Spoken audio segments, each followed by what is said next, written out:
우리 집 주치의와 함께하는 시간 닥터플러스입니다. 자, 오늘 소개해드린 전문의는요, 정신과 전문의 윤정 원장입니다. 안녕하세요. 네, 안녕하세요. 정신과 전문의 유은정입니다. 네, 반갑습니다. 오늘 어떤 질환에 대해서 알아볼까요? 오늘은 여성분들에게 많이 요즘 증가하고 있는 폭식증에 대해서 알아보도록 하겠습니다. 흔히 폭식증은 어느 과에 가야 될지를 몰라서 고민하시는 경우가 많은데요. 네. 사실 식욕이라는 것은 뇌에서 관장하기 때문에 신경정신과 질환으로 알려져 있습니다. 아, 그래서 정신과 전문의인 윤정 원장님께서 오늘 폭식증에 대해서 알려주시는군요. 먼저 저희 폭식증 정의부터 좀 알아볼까요? 폭식증이라는 것은 사실 먹는 것이 절제되지 않는다는 것이 핵심 증상입니다. 네. 우리가 생각할 때 과다하게 먹는 것이 도대체 어느 정도냐, 그걸 구분하기 힘든데요. 적어도 일주일에 2번, 2인분 이상을 허겁지겁 많이 먹는 경우를 이제 말하는데요. 먹는 속도도 굉장히 달라집니다. 병이냐 아니냐라는 것은 사실 진단을 내리는 것이 그렇게 중요하지는 않아요. 왜냐하면 내 일상생활에 얼마나 지장이 있느냐가 사실은 중요하거든요. 먹느라고 또 폭식에 신경 쓰느라고 또 먹고 난 다음에 구토하고 운동하고 이뇨제나 설사제를 복용하기 때문에 학교에도 갈 수 없고 직장생활 할 수 없는 경우들이 흔히 있습니다. 심지어는 가족들과 식사하는데도 어려움이 많이 있고요. 먹느라고 학교를 못 간다고요? 이게 그러면 많이 먹는 과식하고 폭식하고는 그럼 분명 차이가 있겠군요. 네. 어떤 차이가 있을까요? 과식과의 차이를 지금부터 알려드릴 5가지 항목이 있는데요. 네네. 첫 번째는 다른 사람에 비해서 식사 속도가 매우 빠릅니다. 그러니까 허겁지겁 배가 고픈지 부른지도 모르고 막 먹는 경우를 말하는 거고요. 네. 두 번째로는 배가 너무 불러서 불편해질 때까지 먹는 겁니다. 그러니까 배가 터질 때까지 먹는다는 얘기 하잖아요. 네네네. 또 세 번째로는 배고픔을 느끼지 않을 때에도 막 달려들어서 먹는 거예요. 내가 지금 식사를 방금 마쳤는데도 불구하고 남들이 먹고 있다든지 아니면 심리적으로 허기, 또 가짜 식욕이라고 우리가 많이 얘기를 하거든요. 진짜 네. 배고픈 것이 아니라 혼자 있으니까 허기지고 외로워서 또는 뭔가 가슴이 답답하거나 이런 심리적인 것을 먹는 걸로 해결하는, 정말 스트레스를 푸는 방법을 먹는 걸로 해결하는 거죠. 또 네 번째로는 많이 먹는 게 부끄러워서 혼자 몰래 숨어서 먹는 경우예요. 이런 경우 좀 이해가 안 되시는 분들도 있을 텐데 네. 실제로 굉장히 많습니다. 왜냐하면 폭식하는 모습을 남에게 보여주기 싫은 것이 여성들의 마음이거든요. 네. 그래서 몰래 남자친구랑 헤어지고 나서 밥통을 막 움켜쥐고 막 먹는다든지 김밥이나 피자 같은 걸 한꺼번에 대량 시켜서 배달 음식을 마음먹고 먹는 것, 파티를 벌이는 거죠, 한마디로. 근데 굉장히 괴로운 파티죠, 사실은. 혼자 버리는 파티네요. 네. 네. 또 5번째로는 많이 먹고 난 후에 죄책감과 후회가 아주 극심하게 다가옵니다. 내가 왜 먹었지? 다이어트 하고 있는데 이렇게 먹으면 안 되는데, 다 원리로는 알면서도 조절이 되지 않는 거죠.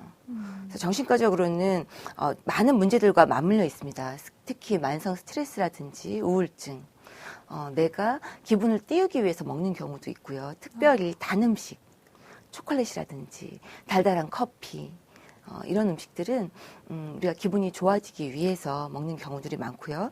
실제로 뇌의 신경 전달 물질인 도파민이라든지 또 아편유인, 오피오이드 같은 물질 분비가 엔돌핀 얘기 들어보셨죠? 네네.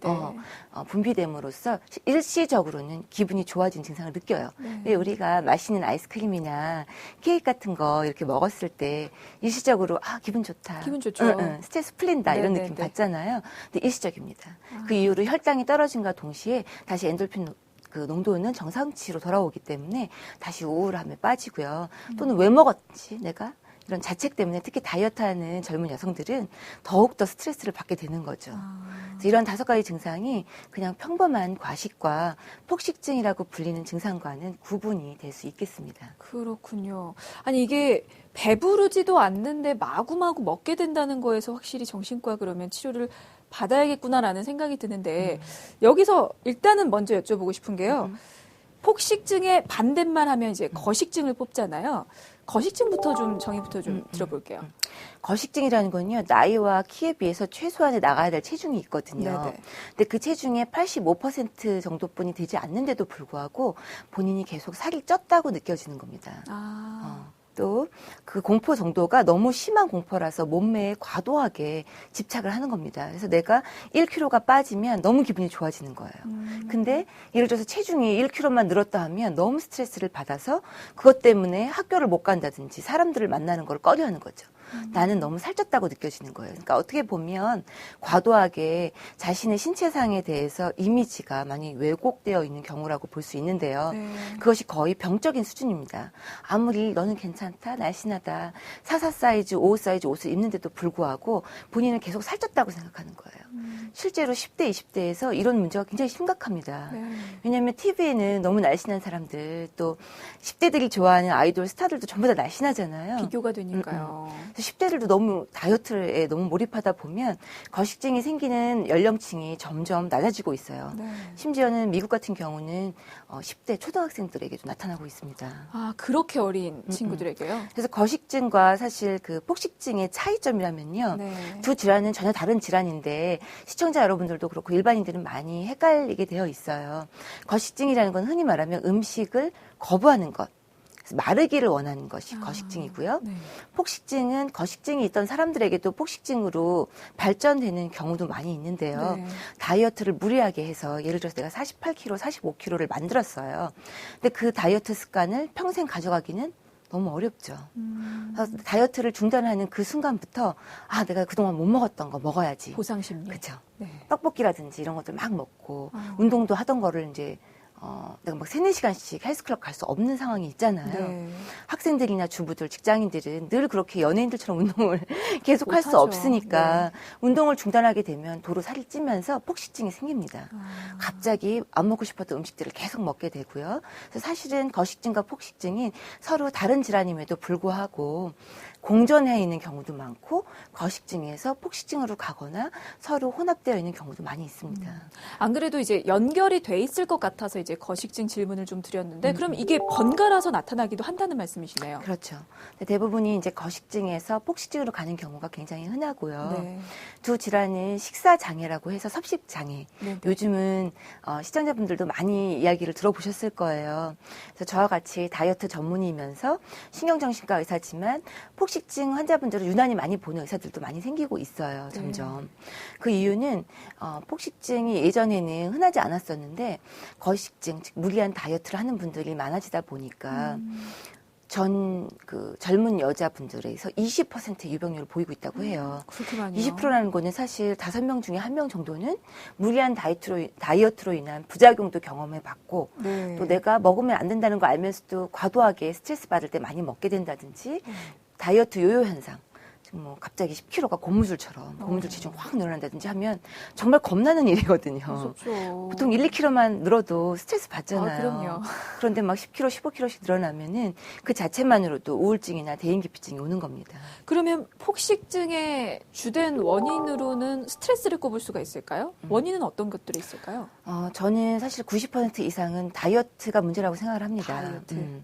무리하게 원푸드 다이어트라든지 또 흔히 식욕 억제제. 요즘은 비만 클리닉뿐만 아니라 인터넷에서도 쉽게 우리가 주문하는 분들이 있어요. 그렇죠. 어떻게 이렇게 약들을 잘 찾아내시는지 식욕 억제제를 막 태국이나 이런 데서 막 임의로 드신다든지 하면 그 부작용은 이루 말할 수가 없습니다. 불면증이나 초조불안한 것은 물론이고요. 정신분열증이나 심각하게는 환청까지도 들릴 수 있거든요. 네. 근데 그것뿐만이 아니라 그런 약을 통해서 다이어트를 해서 극단적인 다이어트를 해서 내가 10kg를 감량했다고 봅니다. 그러면 그 이후에 또 많이 먹게 된다든지 식욕이 폭발적으로 늘어나고 식욕을 조절하는 시스템이 뇌에 있어요. 뇌의 시상하부라는 곳에 있는데 그 포만 중추와 배고픔을 느끼는 중추들이 전부 교란이 오는 겁니다. 헷갈리기 시작하는 거죠. 네. 그러면 우리가 아무리 건강한 식사 생활을 하려고 해도 엄마가 아무리 야, 3끼 밥 먹으면 된다. 왜 너는 쓸데없이 간식을 먹으면서 폭식증까지 가느냐. 먹지 마라 하는 것이 소용이 없어요. 참 안타까운 게 엄마하고 싸우다 오는 분들이 너무 많습니다. 엄마는 다이어트 하지 마라. 너 이제 이 정도면 됐다. 그런 소리가 들리질 않는 거죠. 네. 왜냐하면 당뇨병과 같이 이미 식욕 중추에는 이상이 찾아온 거기 때문입니다. 그러고 싶지 않은데 사회가 이렇게 만드는 걸 어떻게 합니까? 그렇죠. 네. 혹시 다른 이유도 또 있는 겁니까? 아니면 원인은 여기까지? 또 심리적으로는 사회적으로 어떤 아까 얘기하신 대로 사회가 그걸 놔두지 않는다는 건 네. 날씬해야만 취업도 잘 되고 또 맞아요. 날씬해야만 인정받는 것들을 한번 경험하신 분들 네. 또 극단적인 다이어트로 내가 48kg 나와봤단 말이에요. 그럼 그때 심지어는 사람들이 나를 쳐다보는 그 눈길조차 다르게 느껴졌다고 하세요. 네. 남자들도 더 말을 많이 붙이고 또 회사에서도 좀 더 자신감이 생기고 근데 살이 찌면서부터 다시 자존감이 하락되는 거죠. 그래서 사실은 성취지향적이고 성공을 하고 싶어하는 여자분들, 완벽주의 여자분들, 또 예전에는 모델들이나 뭐 발레리나 이런 분들에게 참 많이 있었던 질환이 폭식증이고 식사장애입니다. 또 이러한 어떤 심리적인 이유뿐만이 아니라 실제로는 이것이 약을 먹어야 하는 이유도 되는데요. 뇌에 어떤 변화가 일어나는 겁니다. 아까 식욕 중추에 이상이 온다고 말씀드렸잖아요. 네네. 음식을 먹을 때 포만감을 느끼게 해주는 어떤 세로토닌이라든지 많이 먹었다라고 느끼게 해주는 만족감과 쾌감을 주는 오피오이드 시스템에 문제가 와서 실제로 그런 신경 전달 물질에 이상이 옵니다. 당뇨병과 똑같은 이치라고 보시면 되겠어요. 그렇군요. 참 원인 듣는데 이렇게 씁쓸할 수가 없네요. 근데 이제 환자 중에 여성이 20%라고 하셨잖아요. 근데 다이어트는 요즘에 남성들도 참 많이 하거든요. 여성에게서 이렇게 폭식증이 특히나 많은 이유가 있을까요? 굉장히 관심을 가지시고 질문을 궁금해요. 하시는 것 같은데 실제로 90% 이상이 여성분인 건 맞습니다. 네네. 그런데 점점 남성분들이 늘어나고 있어요. 늘긴 느는군요. 네. 왜냐하면 날씬한 몸매를 남성분들도 갖고 싶어하고 네. 요즘엔 몸짱, 짐승돌 이래서 복근 운동을 하시는 분들도 많잖아요. 그렇죠. 그래서 살이 찐 것이 남성분들에게도 굉장히 무거운 짐이 됩니다. 그러다 보니까 남성분들에게도 많이 늘어나게 있는데요. 그것보다도 물론 여자분들에게 이것은 아주 흔한 질환이 됐고요. 아까 말씀드린 대로 20%. 즉 여대생들에게는 20%라고 해요. 그래서 폭식증과 구토가 너무 흔하다 보니까 심지어는 어떤 여대에는 이건 환자분한테 들은 얘기인데요. 네. 우리 학교에는 이제 화장실에 담배 피지 마세요 이런 말은 써붙여 있지 않고 요즘에는 여대생들 화장실에 더 이상 토하지 마세요라는 것이 써붙여 있다고 해요. 그만큼 많다는 거네요. 네. 친구들하고 막 점심 먹고 나서 도서관이나 이런 몰래 화장실에 와서 토하는 여성들이 이제 많이 늘어나고 있다는 거죠. 그래서 현대 사회에서 사실은 폭식증 환자가 늘어나는 여러 가지 이유들을 볼 수 있는데 아무래도 날씬함을 강조하는 것. 또 TV에서 마른 여성들을 우리가 이상화해서 저처럼 빼야지. 소녀시대처럼 만들어주세요. 모 걸그룹처럼 만들어주세요라고 하는 여성분들이 있고요. 또 우리나라 여성분들이 다이어트 하면 급하게 하려고 해요. 다이어트라는 것이 자기 습관을 어떤 1년이면 1년, 6개월 정도의 장기간을 가지고 습관을 변화시켜야 하는데도 불구하고 무조건 빨리빨리 단식원을 간다든지 또 뭐 효소 다이어트, 원푸드 다이어트처럼 잘못된 다이어트 방법들이 굉장히 많이 맞아요. 있습니다. 뭐 레몬 디톡스 이런 것이 말로는 제가 어떤 특정 다이어트 이름을 얘기해서 좀 죄송하긴 한데요. 무조건 이것만 먹어야 한다는 다이어트는 잘못된 다이어트라고 보면 됩니다. 고기만 먹어야 된다. 레몬만 먹어야 된다 하는 거는 얼마나 지속할 수 있다고 생각하세요? 사실은 아무리 의지가 강한 분도 일주일 이상 지속하기는 질리게 어렵습니다. 되죠. 내가 왜 이것밖에 자기 관리를 못했을까라고 자책을 한다면 당연히 우울증도 생길 수 있을 거라고 보는데 아까 앞서서 증상을 몇 가지 말씀을 해주셨잖아요. 덧붙여서 좀 증상 우울증도 걸릴 수 있을 것 같고 더 생길 수 있는 증상이 있으면 보태서 좀 정리를 해주시면 네. 좋을 것 같아요. 그러니까 폭식증이 사실 그 증상 자체만으로도 우울증이 올 수 있지만 네. 그 두 가지 질환은 공통된 분모가 세로토닌이라는 신경 전달 물질입니다. 네네. 그래서 다른 사람보다 정상인보다 수치가 굉장히 낮아져 있고요. 그만큼 조절 능력이 없어지는 거죠. 또 생활 리듬 병이라고 저는 환자분들한테 설명을 합니다. 뭐냐면 밤에는 우리가 정상적으로 날씨가 햇빛이 없어지면서 배고픔을 느끼지 말아야 돼요. 잠이 오면서. 네네. 그것이 우리의 서카디안 리듬이라고 그래서 생체에도 어떤 시계가 있는 거거든요. 생물학적인 시계. 그럼 더 이상 배가 고프지 말아야 되는데 생활 리듬이 요즘에는 많이 불규칙해지고 낮밤이 바뀐다 그러죠. 그렇죠. 밤에 깨어있고 낮에는 자고 있고 하다 보니까 낮에는 배가 안 고픈 거예요. 그래서 여기에서 더불어서 야식 증후군. 밤에 하루에 먹어야 될 섭취량을 50% 이상을 다 밤에 먹는 거예요. 또 일할 때는 긴장이 되니까 많이 안 먹고 있다가 일이 끝나고 나서 퇴근 후에 집에 와서 혼자 막 폭식을 하는 겁니다. 그러면 밤에 먹게 되니까 잠이 안 오겠죠. 네. 또는 먹고 바로 자겠죠. 그러니까 살이 찌고 불면증이 오고 또 밤에 인터넷 하는 분들 많잖아요. 네. 침대에서 스마트폰 하는 분들. 그러다 보니까 잠도 잘 안 오게 되고 불면증이 항상 폭식증하고 같이 동반이 돼요. 네. 그래서 우리가 흔히 우울증이 먼저냐 폭식증이 먼저냐 할 정도로 폭식증과 우울증은 공존해 있는 경우가 굉장히 흔하고요. 네. 예전에는 우울증이 있는 경우에는요. 우울증이 있으면 우리가 흔히 생각하는 게 먹을 의욕조차도 없을 것 같잖아요. 그래서 식욕 저하가 특징적이었는데 요즘 현대인의 우울증은요. 오히려 식욕 과다. 식욕이 폭발적으로 늘어나서 먹고 자고 움직이지 않고 그런 분들 주위에서 혹시 보셨을지 모르겠어요. 잠수 탄다고 하잖아요. 네, 맞아요. 친구들도 안 만나고 젊은 나이임에도 불구하고 아무런 꿈과 희망이 없는 그런 경우에 폭식증이 같이 오는 경우들이 있습니다. 그렇다면 사실 신체적인 측면에서도 체중이 급속하게 늘어나겠죠. 그러다 보면 인슐린 저항성이라든지 또 당뇨, 그로 인한 합병증, 위장장애 같은 것들이 같이 와서 또 구토를 하는 사람들도 있을 수 있죠. 많이 먹게 되면 배가 터질 듯이 많이 먹으니까 이걸 제거해야 될 거 아니에요. 맞아요. 사실 한 번이 힘들지 여러 번 토하다 보면 어떤 분들이 이렇게 말해요. 선생님 저 자동적으로 토가 나와요. 배가 부르면 그러니까 토하는 거 힘들지 않니? 처음에는 너무 힘들었는데요. 나중에는 습관처럼 너무 쉽게 토할 수 있는 방법을 개발을 하게 되는 거죠. 참 안 됐어요. 그런 걸 그러네요. 보면 어떻게 다 토하지 이런 생각이 드는 것보다 지구 반대편에서는 배가 고프고 먹을 게 없어서 정말 죽어가는 아이들이 있는가 하면 또 지구 반대편에서는 너무 많이 먹어서 이거 토해서 빨리 제거해야 되고 날씬해야 된다라는 그런 정말 아이러니한 그런 현상이 있는 걸 보고 저도 참 전문의로서 좀 마음이 좀 씁쓸할 때도 많이 있습니다. 또 구토를 많이 하면 사실 토하는 것 자체만으로도 힘들지만 네.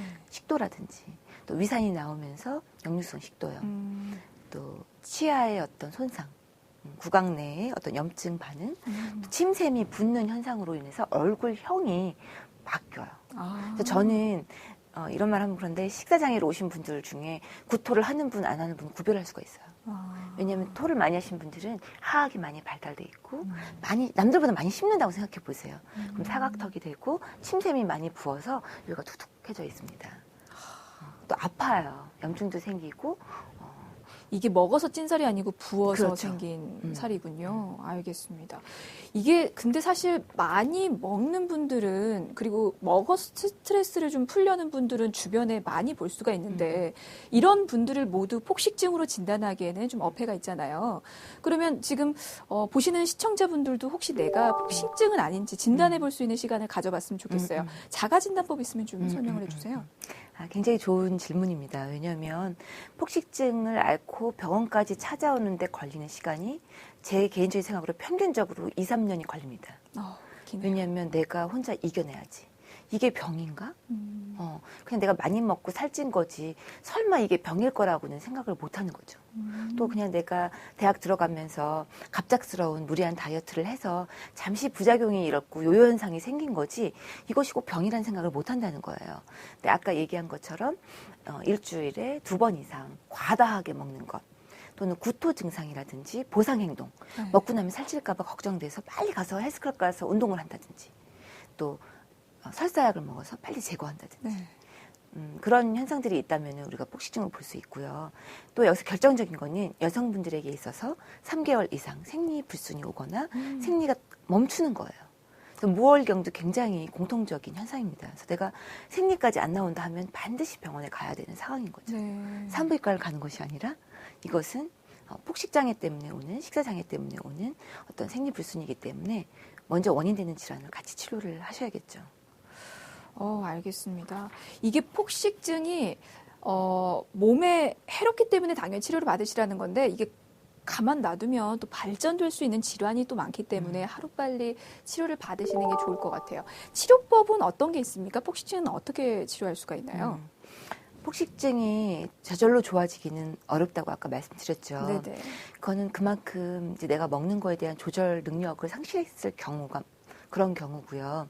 옆에서 먹지 마라 하는 것이 오히려 더 이 사람에게는 스트레스로 작용할 수도 있습니다. 네. 왜? 폭식증의 원인은 만성 스트레스와 우울증이 항상 같이 있기 때문이죠. 그래서 엄마와 딸의 관계가 굉장히 또 중요한데요. 이 병에 대한 이해가 가장 중요합니다. 그래서 제가 처음에 하는 건 사실 교육적인 측면이 많이 있어요. 물론 인터넷이나 책을 통해서 이미 정보를 많이 알고 계신 분들도 있지만 머리로 아는 것과 내가 생활이 바뀌는 것은 별개의 문제거든요. 그래서 단 음식이나 탄수화물 중독이 있을 때는 단기간만이라도 네. 중독의 치료를 할 수 있는 그런 약물을 병행하기도 하고요. 네. 또 식사일기를 같이 써서 좀 건강한 식습관을 가질 수 있도록 제가 도와드립니다. 또 아까 스트레스 관리가 중요하다고 했는데요.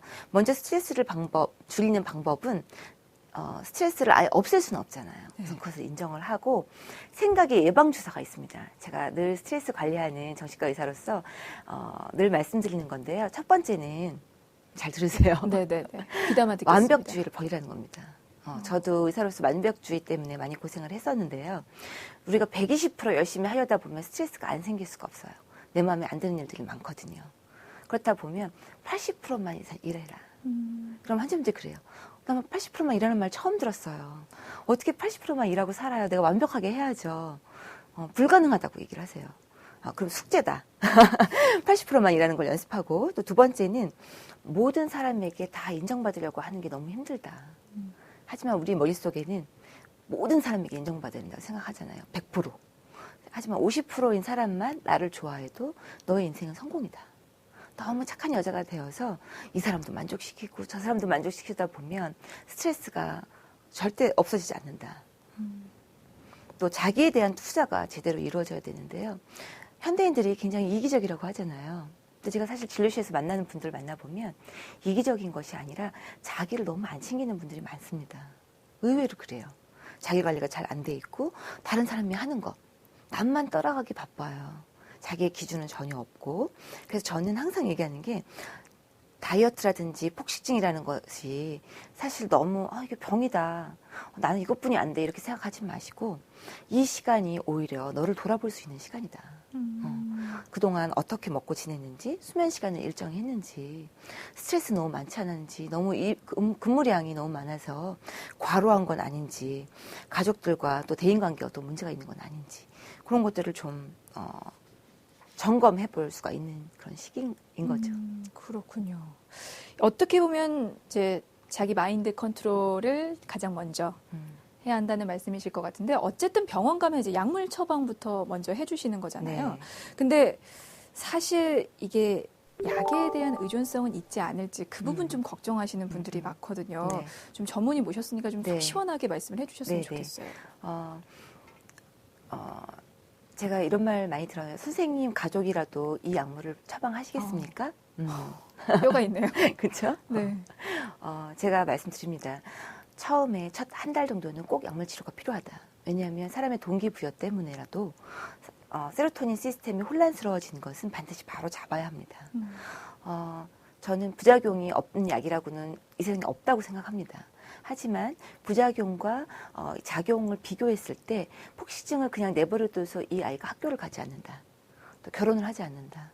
사람들을 만나지 않는다면 그 부작용을 이루 말할 수가 없을 거예요. 당뇨병도 마찬가지입니다. 당뇨병의 약을 먹고 좋아져야 되는데 당뇨를 그냥 놔두면 합병증이 엄청 생기죠. 그런 원리와 같이 폭식증 치료제를 평생 먹으라는 이야기가 아니고요. 처음에는 한 달, 그다음에 조금 더 오래된 분들은 석 달에서 6개월 정도 약을 먹으면 많이 좋아지시고 내가 생활 습관 바꾸는데 굉장히 도움이 됩니다. 요즘에는 신약들도 많이 나와 있는데요. 이미 미국에서 FDA 승인을 받고 우리나라에서도 FDA 승인을 받았어요.